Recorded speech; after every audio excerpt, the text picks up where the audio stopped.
Bom dia a todos. Eu gostava de agradecer, antes de mais, o convite, enfim, para vir aqui partilhar esta fase de desenvolvimento e de crescimento deste espaço e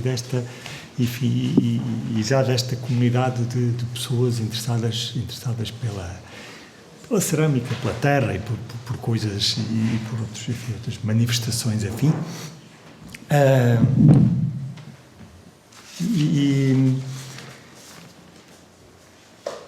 E eu gostaria de salientar,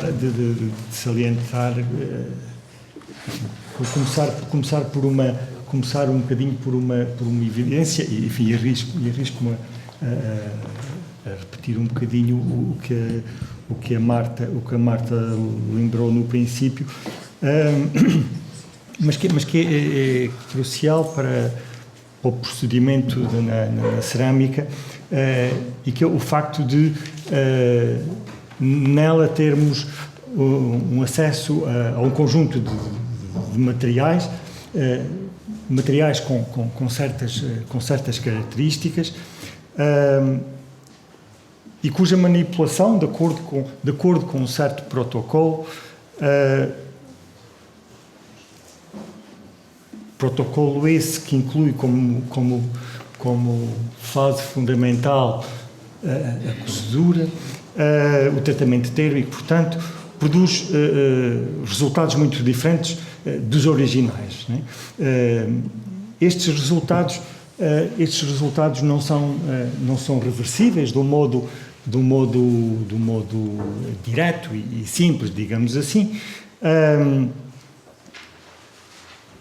E, portanto, temos nesta evidência, nesta constatação, de um lado os materiais cerâmicos, enfim, não só os barros, como normalmente lembramos imediatamente, mas também há outros que fazem parte desses materiais prévios.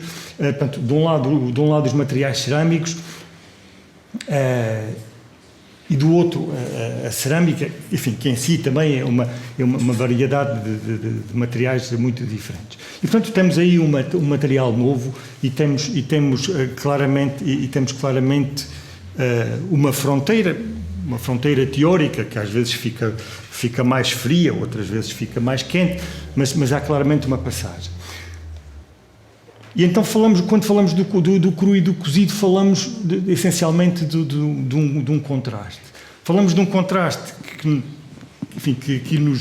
aqui nos reúne à volta da cerâmica, mas de um contraste que, do ponto de vista conceptual e do ponto de vista da nossa experiência humana, é também um contraste nos hábitos, um contraste cultural e um contraste, digamos, no modo de vida, não é? E se calhar podíamos, enfim, mais logo ao almoço, vamos experimentar, como a Virgínia já falou, o outro cru e o outro cozido tão essencial e culturalmente tão relevante, que é na culinária e na alimentação, não é?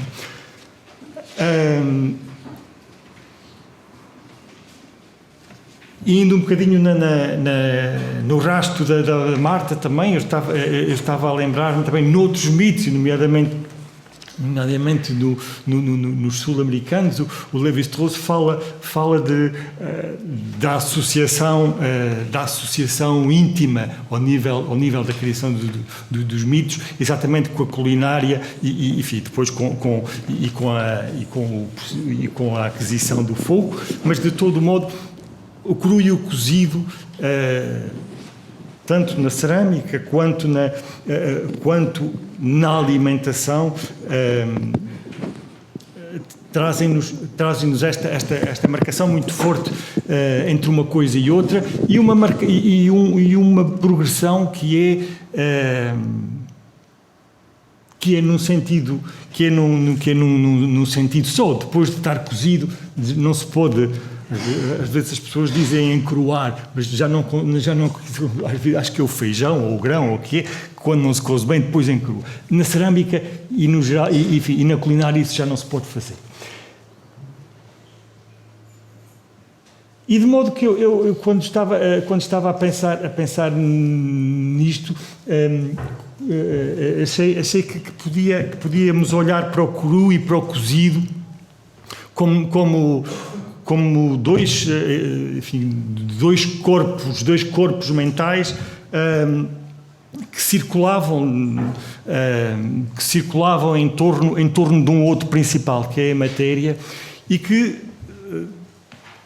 cujos percursos de vez em quando passavam muito perto. Ou seja, quando pensamos nos corpos crus e quando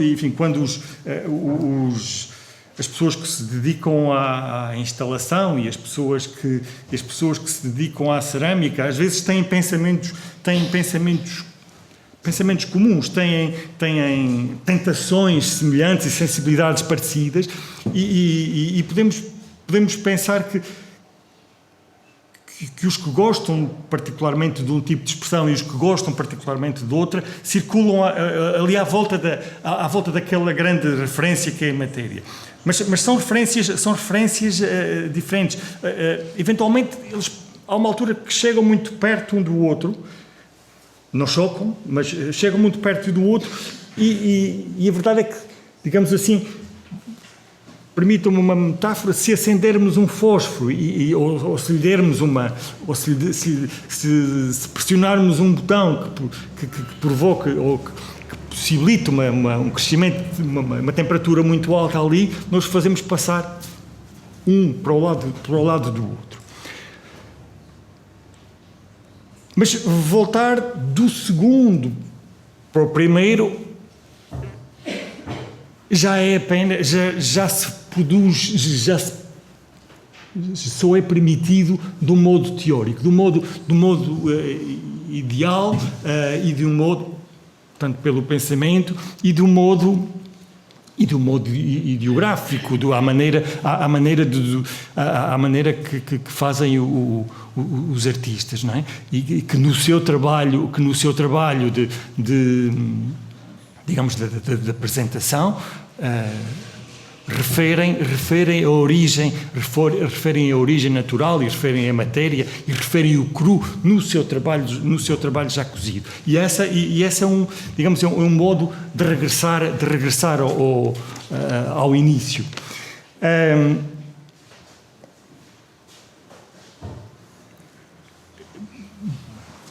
Esses dois corpos, então, que eu acho que percebemos a certa altura que se podem ligar pela temperatura, e podem haver passagens de um lado para o outro, portanto, é a temperatura. Enfim, nós falamos do fogo porque é uma entidade mental muito forte, muito apelativa, e muito simbólica, e muito tangível. Enfim, mas não podemos deixar as novas formas de fazer, os elétricos e as micro-ondas e essas outras formas de temperatura.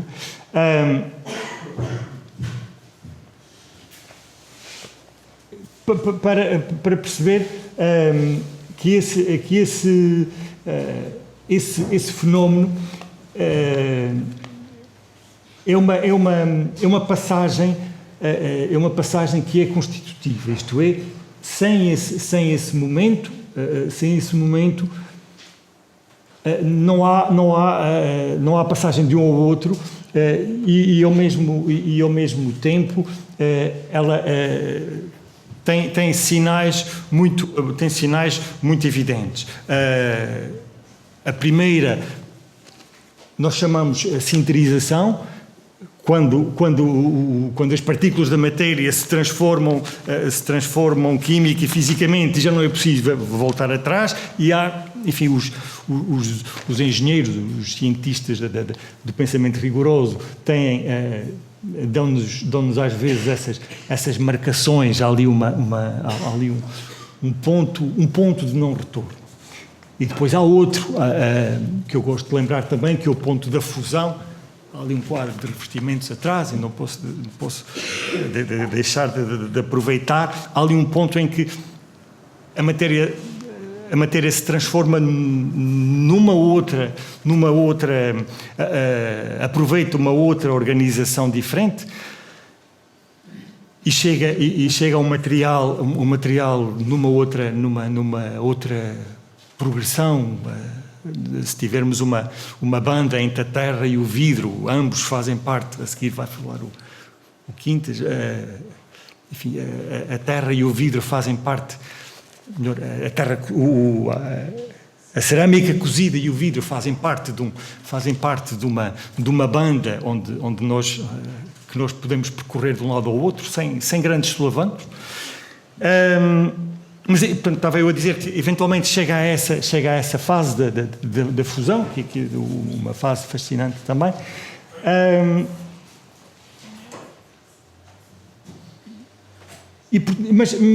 Mas ao fazer isso, digamos assim, eu gosto de pensar que não temos quando olhamos para trás, quando o cozido olha idealmente para o cru, não tem que o fazer, quer dizer, não tem que o fazer, não tem que justificar aquela raiz do material, e, portanto, quando o faz, deve fazê-lo conscientemente e por opção, e não precisa e só o deve fazer quando tiver alguma coisa para dizer acerca disso, não é? Quando houver um registro e quando isso for, digamos assim, uma marca que precisa de ficar inscrita no seu trabalho.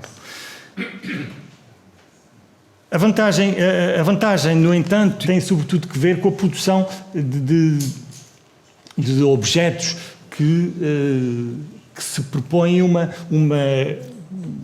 semântica, intencionalmente semânticos, quer dizer, e que permitem interpretações abertas e que se propõem uma significância maior. Não é, digamos assim, portanto, necessário que aqueles objetos de caráter mais prático e de intencionalidade explícita e direta carreguem com esta referência, como obrigatória. Por outro lado, a existência, mas no entanto, a existência desta possibilidade de olhar para trás configura e mostra, digamos assim, outras relações que eu acho que são importantes, ficar patentes na demonstração do trabalho. E são, antes de mais, relações técnicas de causa e efeito, ou seja, perceber porque é que certa mistura produz certo resultado e não produz outro, e certo resultado tem que ser obtido por certo caminho e não por outro. Às vezes eu fico um bocadinho com receio de eu, que não tenho, enfim, não tenho nenhuma formação científica, nem jeito para ela. Às vezes querer ser ou parecer ser demasiado tecnicista e receituário. E, enfim, é um risco que eu corro, mas acho importante que a gente tenha consciência e prazer em tratar diferente uma coisa que é diferente e ter o prazer de recolher as partes que produzem que conduzem a um lugar e não conduzem a outro, não é? Ou que conduzem a sei lá, a uma conformação por uma faiança líquida que é diferente daquela e que faz uma paredezinha de 3 milímetros, diferente daquela que faz uma tijoleira e faz uma escultura pesada. Há depois também outro tipo de relações que são muito identificadas quando se permite este olhar para trás, que são relações, digamos assim, de caráter diegético, e que são importantes na medida em que têm um olhar dinâmico, um olhar temporal, que marca uma passagem entre o antes e o depois, a narratologia, depois, enfim, podemos pedir ajuda, chama isto uma analepse, uma consciência dos acontecimentos anteriores e daqueles que vêm mais tarde. E por fim, vou queimar o tempo, depois o Fernando diz 2 minutos e pronto.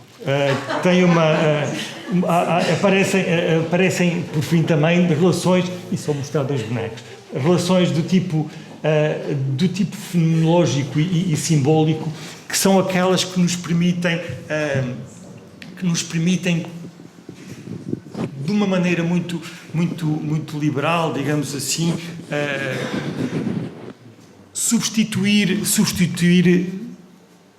o lugar a que associamos, que permitem, antes de mais, ligar um material ao ser o lugar, à sua origem, e uma experiência que é uma experiência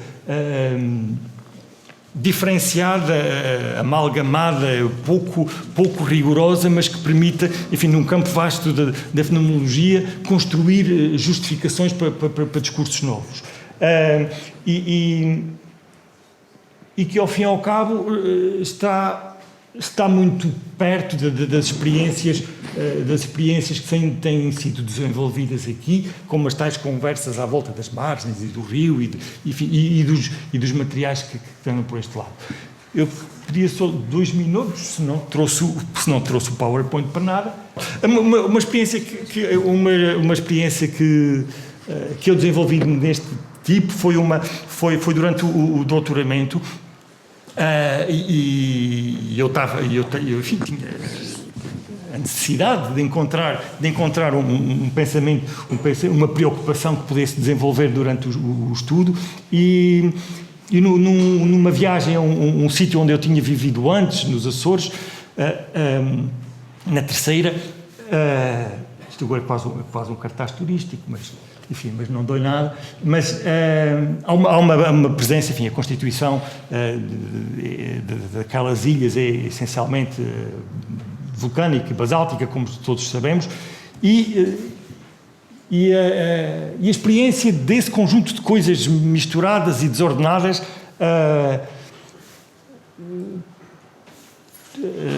acionou em mim uma série de alarmes e uma experiência e um sentimento de prazer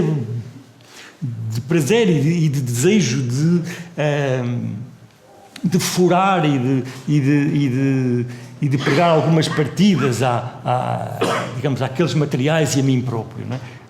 E de maneira que peguei eu sabia do ponto de vista teórico que os basaltos participavam muitas vezes na composição das argilas, eventualmente na composição dos vidros, e peguei nisso um bocadinho e fiz algumas experiências. Eu trouxe este diapositivo só para lembrar, quer dizer, a experiência do basalto para mim não era nova. Eu estava careca de subir a calçada de São Francisco, que é uma calçada de basalto, não é? E o Parque Eduardo VII e a Estufa Fria estão em cima daquilo que foi uma pedreira de basalto. Mas a maneira como nós chegamos ao contacto das coisas e a experiência que temos dela, como ela se nos mostra, às vezes produz grandes diferenças. É um cru e um cozido, é uma gravilha, uma pedra de basalto triturada, e ao lado a fotografia não permite ver, mas é o mesmo material fundido que produz um vidro, não é? Os ceramistas, enfim, na cerâmica, na natureza, as coisas ou ardem ou fundem, e pronto, e o que acontece E o que acontece, se tivermos a temperatura certa, isso acontece. De maneira que eu desenvolvi algumas experiências de organização e de experimentação dos materiais. Às vezes é preciso ter um bocadinho de paciência e de gosto neste procedimento sistemático e ser-se menos emotivo e portanto... Eu trazia a experiência enfim, o testemunho do Cláudio Casanovas, podemos ver depois, ele também atraído por uma experiência da observação e do caminho pelo cenário natural. E depois, e isso permitiu depois a realização de algumas peças que enfim, dentro do programa digamos, de ateliê do estudo. Pronto, e são desenvolvimentos, sempre são mais, enfim, interessantes do que me ouvir falar. Pronto, está.